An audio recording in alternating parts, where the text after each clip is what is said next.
Hello and welcome. I'm Geeta Mohan and you're watching India Today Global. Some big news coming in on the 75th birthday of Prime Minister Modi.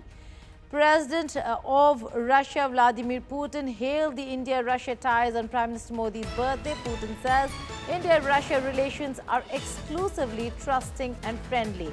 The Russian president again wishes PM Modi a happy birthday and extends greetings to all Indians. Prime Minister Narendra Modi, in a tweet, thanked President Putin for his wishes on the birthday of Prime Minister Modi. He, in a message, also hailed the strategic partnership between the two countries and spoke about how he has been working towards a resolution of the Russia-Ukraine war. Not just a mention over here when over the conversation between President Putin and Prime Minister Modi. In fact, the conversation between President Trump and Prime Minister Modi also referred to the Russia-Ukraine war and India's role in ensuring peace and working towards peace. So a very important message there on Prime Minister's birthday. Wishes coming from various quarters, world leaders, but the first world leader to have wished Prime Minister Modi was on the eve of his birthday by Donald Trump. And now we're looking at birthday wish coming in from President Putin, hailing India-Russia relations, calling it exclusive, trusting and friendly. Listen in to what President Putin had to say. Только что у меня состоялся разговор с премьер-министром Индии, господином Моди. Я позволил себе от вас, от всех поздравить нашего друга, премьер-министра Индии, с его 75-летием. И от него хочу передать самые наилучшие слова и пожелания всему российскому руководству. Хочу отметить, что на протяжении всей современной истории, новейшей истории, точнее, еще со времен Советского Союза, затем и во времена Новой России, отношения между Индией и Россией носят исключительно доверительный, дружеский характер и, безусловно, надпартийный. Эти отношения основаны на общенациональном консенсусе как в России, так и в Индии. Мы это видим. Кроме того, под руководством премьер-министра Моди Индия проводит абсолютно независимую, суверенную политику. И, что самое главное, добиваются очень хороших результатов в сфере экономики. Индия демонстрирует самые высокие темпы экономического роста среди крупных экономик мира. Поздравляю премьер-министра Индии с его юбилеем, пожелал ему и всему индийскому народу от нашего имени всего самого доброго и дальнейших успехов. Well, wishing Prime Minister Modi a continued success. That was President Putin. Now moving to a different but a very historic meeting that is happening between President Trump and his counterpart in the United Kingdom. Now, Trump begins his historic second state visit to the United Kingdom. He's accompanied by First Lady Melania Trump. In 2019, Trump made his first state visit to the UK when Queen Elizabeth II hosted him. President Trump and First Lady Melania Trump were received with royal pomp and splendor. Trump and King Charles were seen speaking during a carriage procession through the grounds of Windsor Castle while military bands played the US anthem while the carriages were en route. After reaching the Windsor Castle, US President Donald Trump inspected a guard of honor. Windsor Castle is the oldest and largest inhabited castle in the world and family home to British monarchs for almost 1,000 years.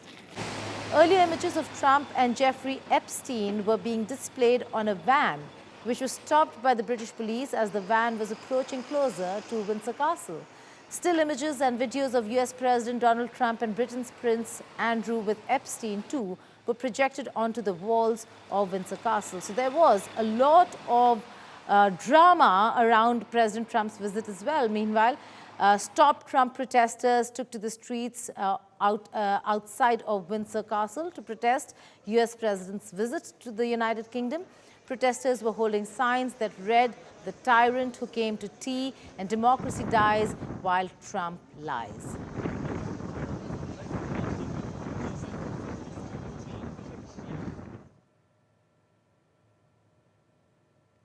Donald Trump is in Britain for his second UK visit, but once again he's making headlines for breaking royal protocol, this time by walking ahead of King Charles at Windsor Castle. US presidents have a long history of royal blunders. Let's take a look at some of the most unforgettable moments in our report. Donald Trump's second UK visit is making headlines again, this time for breaking royal protocol.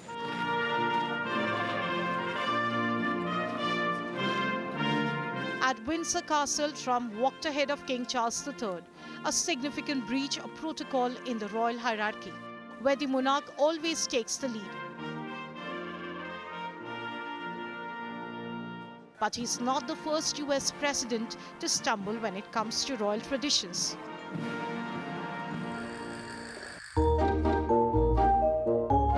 In 2007, George W. Bush nearly aged Queen Elizabeth by 2 centuries in a speech slip-up. You helped our nation celebrate its bicentennial in 1976.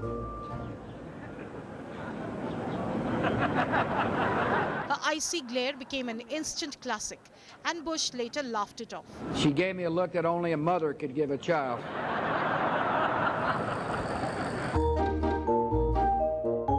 Then came the Obamas. In 2009, Michelle Obama placed her hand on the Queen's back, breaking the no-touch rule. But instead of a scandal, the Queen returned the gesture, turning it into a rare, warm moment.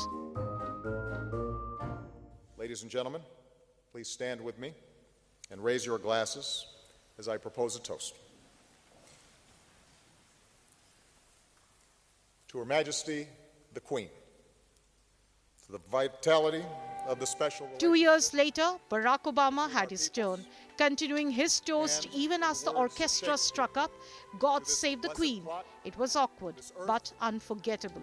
This realm, this England, to the Queen.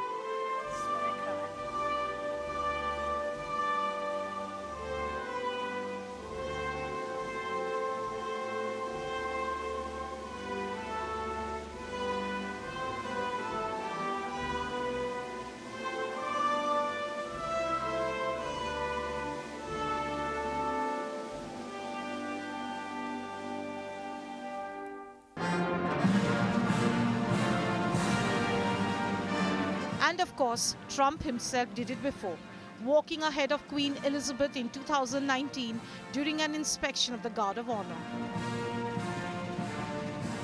From mix-ups and missteps, when US presidents meet British royals, one thing is certain: protocol isn't always easy to follow, and the world never forgets. Vishalik Shah, Bureau Report, India Today.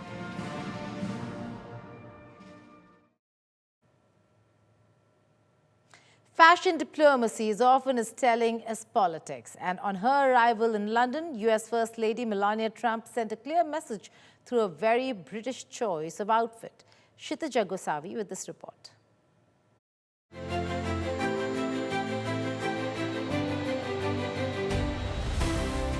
Dressing for diplomacy, Melania Trump touched down in London, making an unmistakable fashion statement.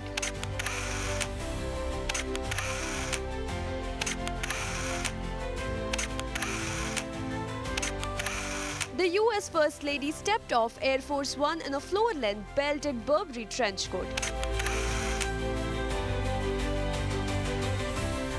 The choice was no accident, with London Fashion Week just days away. Putting a British brand front and centre was a subtle nod of respect and a savvy move on the world stage. This isn't Melania's first Burberry moment in the UK. She wore the brand back in 2019 as well, cementing her reputation for sending messages through style.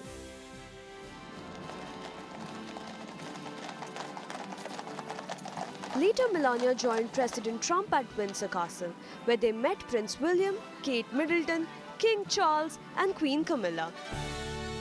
She wore a grey Dior skirt suit with a dark mauve wide-brimmed hat, combining elegance with diplomatic style.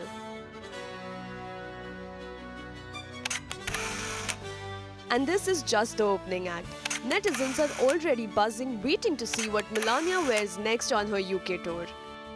Kshitija Gosavi, Bureau Report, India Today. The U.S. administration has approved two $500 million shipments called the Prioritized Ukraine Requirements List, under which U.S. arms will be supplied to Ukraine. This arrangement has been done with the NATO allies, wherein funds have been used from NATO countries. Here's a report.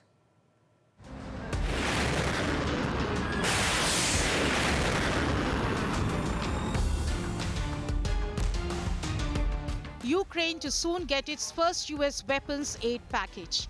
This comes after a brief pause on weapons supply by the U.S. Department of War, formerly called the Pentagon. This development is also crucial following the visit of Ukrainian President Volodymyr Zelensky along with European leaders to the White House. According to Reuters, the new weapons supply is made under a new financial agreement with the allies, using funds from NATO countries. At least two $500 million shipments called the Prioritized Ukraine Requirements List have been approved. Until now, the Trump administration has only sold weapons to Ukraine or shipped donations which were authorized by former President Joe Biden. The decision to supply weapons by US also highlights Trump's growing frustration over Moscow's continued attacks on Kyiv and failing to reach a consensus on ending the Russia-Ukraine conflict.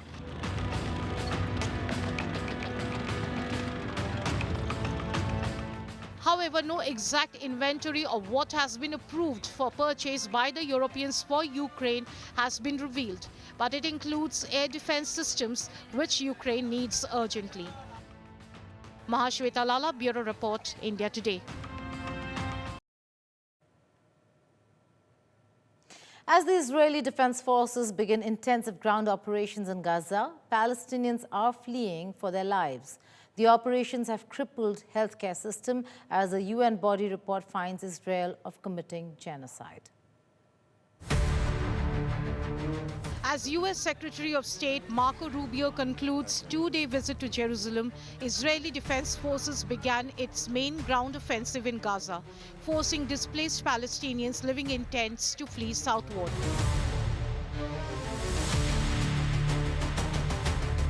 The IDF dropped evacuation leaflets warning Gazans as tanks and troops began their ground operations. This has posed a difficult situation for most Gazans as they have no means to travel. The struggle of displacement is difficult. As for money, I don't have any. I took a cart from my neighbor and we said we would pull it. It had a flat tire. I came back to try to get money for the price of the rubber, so I can leave tomorrow.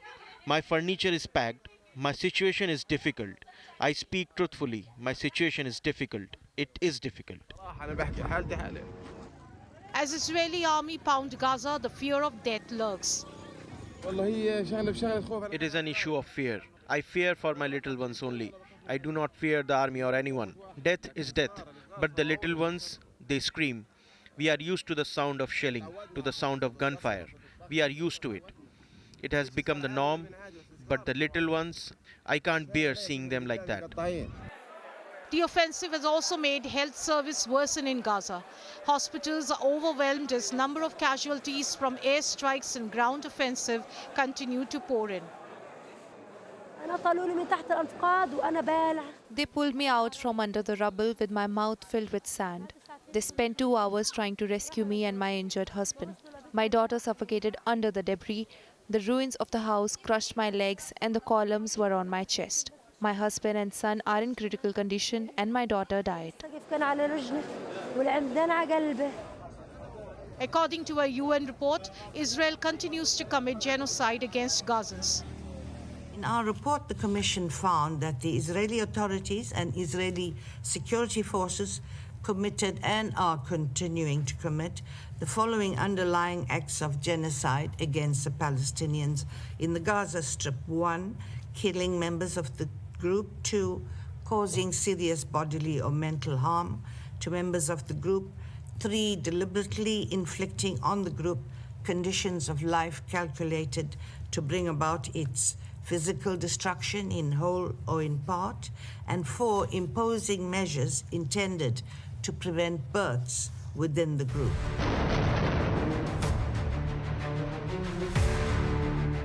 According to the IDF, 162nd and 98th Divisions are expanding their operations in Gaza City, and the 36th Division will join them in the coming days.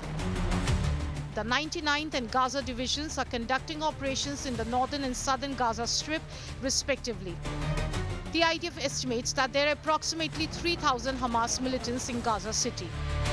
Mahashweta Lala, Bureau Report, India Today.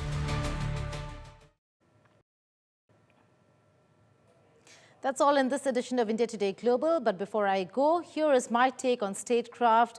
Today we discuss Myanmar and how it's become a battleground for rare earth minerals between India, US, China, how India is engaging rebels, and what does Pakistan have to offer. Take a look. Goodbye and take care.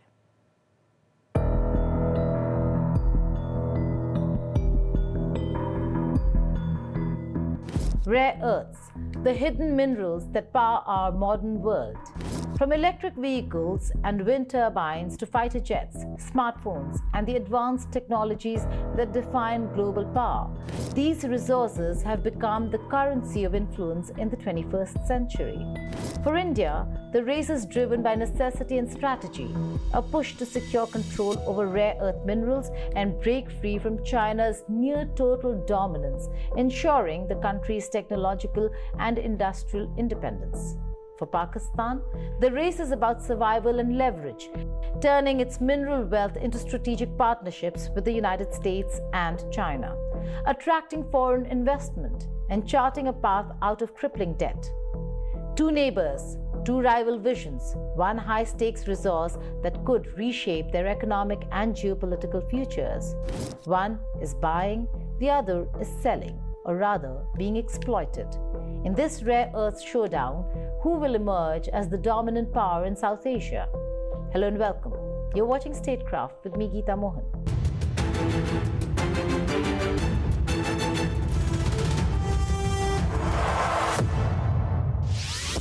Rare earths are the hidden lifeblood of modern technology. They make our smartphones smarter, our electric vehicles faster, our fighter jets stealthier, and our energy grids greener. From magnets to missiles, from wind turbines to weapon systems, these minerals underpin the world's most advanced industries. And yet, access to them is anything but easy.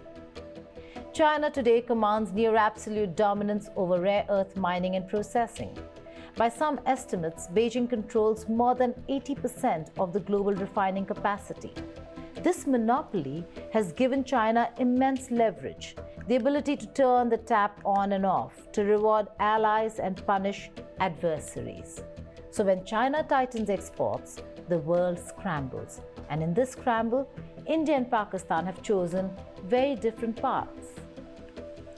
Let's begin with India.